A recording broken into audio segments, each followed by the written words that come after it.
Hi, I'm Paul James, the gardener guy for Southwood TV, and this is part 2 of Pruning Basics. Now I'm going to answer the question of when to prune. Well, I prefer Tuesdays at 4 o'clock. But actually, when you're talking about deciduous trees and shrubs, those that lose their leaves in the fall, the best time to prune is when they're dormant, just like these are now. You can actually see the branching, all the scaffolding, so it's easier to see what you're doing. You can go ahead and prune them in the summer as well, just don't get too carried away. And regardless, don't ever prune more than 1/3 of the plant at one time. If you cut more than that, you're likely to stress the plant. The exception would be a plant that seems to have died as a result of, really cold temperatures that some people experienced. You can cut those all the way down to the ground and see if new growth will emerge. Cross your fingers. But again, when they're dormant like this, is the best time to prune. Now, when we're talking about conifers and evergreens, the best time to prune? Spring.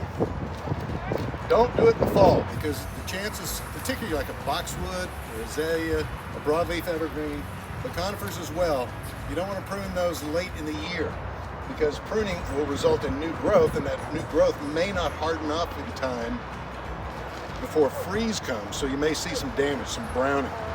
So do all this in the early spring. It's a good time to get it all done.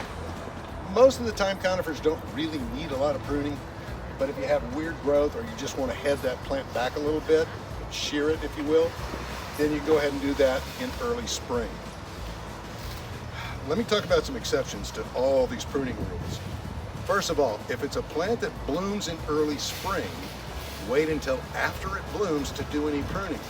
Otherwise, you're likely going to cut away all of those developing flower buds. So dogwoods, a number of hydrangeas, redwoods, things like that. Wait until after they bloom, azaleas as well. That's the most important thing to keep in mind, because the last thing you want to do is sit there and wait for all those beautiful blossoms to appear and realize that you've trimmed them all away. Hydrangeas are kind of an exception to the rule in the sense that you need to know whether it blooms on old wood or new wood. That will affect the timing of your pruning.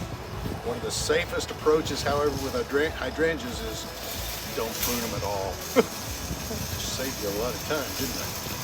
All right, that's all I've got for today. I'll see you next time on Southwood TV.